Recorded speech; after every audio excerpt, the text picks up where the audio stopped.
Jesus, when he said, the greatest commandment is love the Lord your God with all your heart, soul, mind, and strength. The second is like unto it, to love your neighbor as yourself. Then he said, everything in the Old Testament can be summed up in those 2 points. Everything in the Old Testament is either about how we love God or how we love our neighbor. What's the biblical framework or the biblical source for understanding our roles in marriage? Well, I think the Bible speaks. I'm going to go big picture first. You mentioned the great commandments. Love the Lord your God with all your heart, soul, mind, and strength. The second commandment, love your neighbor as yourself. As soon as Jesus says that in the Bible, they say, well, no, now wait, who's my neighbor? And we get the parable of the Good Samaritan. And I think the point of that parable is your neighbor is the person who is near you in need. So whoever is near you in need, that's your neighbor. And Jesus, when he said, the greatest commandment is love the Lord your God with all your heart, soul, mind, and strength. The second is like unto it, to love your neighbor as yourself. Then he said, everything in the Old Testament can be summed up in those 2 points. Everything in the Old Testament is either about how we love God or how we love our neighbor.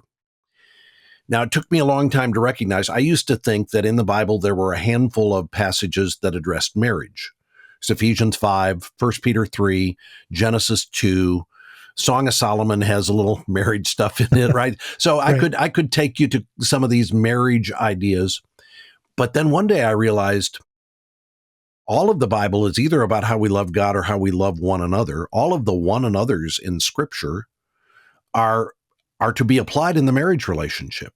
I used to read passages that would say, encourage one another. And I would think, well, I need to encourage people at church.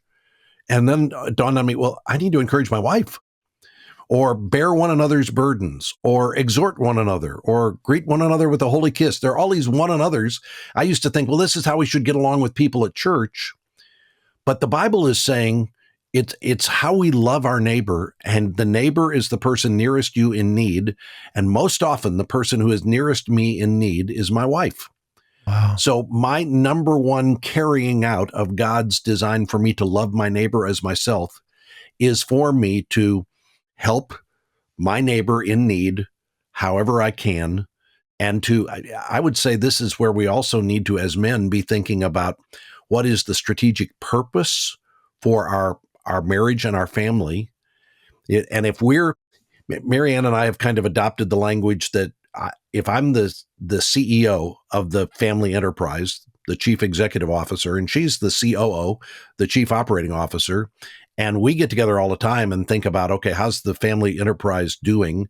And she's doing more of the executional stuff while I'm doing more of the vision and strategy and long-term thinking and planning kind of stuff.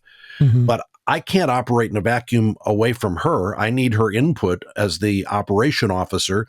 She needs my input in terms of where I think the Lord's taking us in all of this. And together we function as a family. Now, I want husbands to recognize that there is great interaction in that kind of a model. We depend on one another, but there's also a hierarchy in that kind of a model.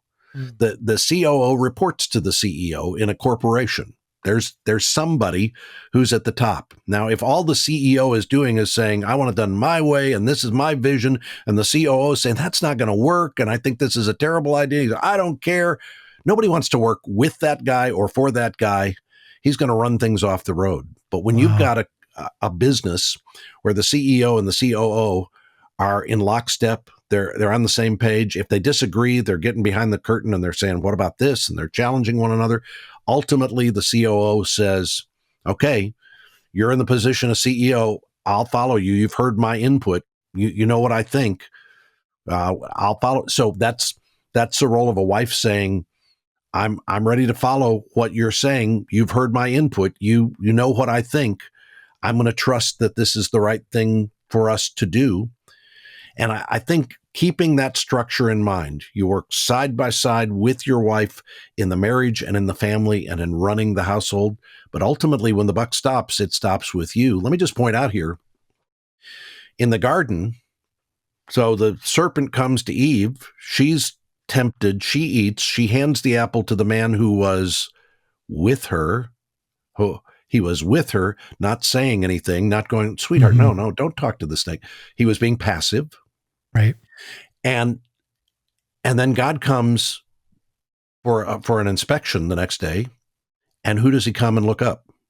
Adam, where are you? Adam, Right. What happened here? God is holding Adam accountable for everything that just happened over in the garden, even though it was Eve who was tempted and ate the forbidden fruit.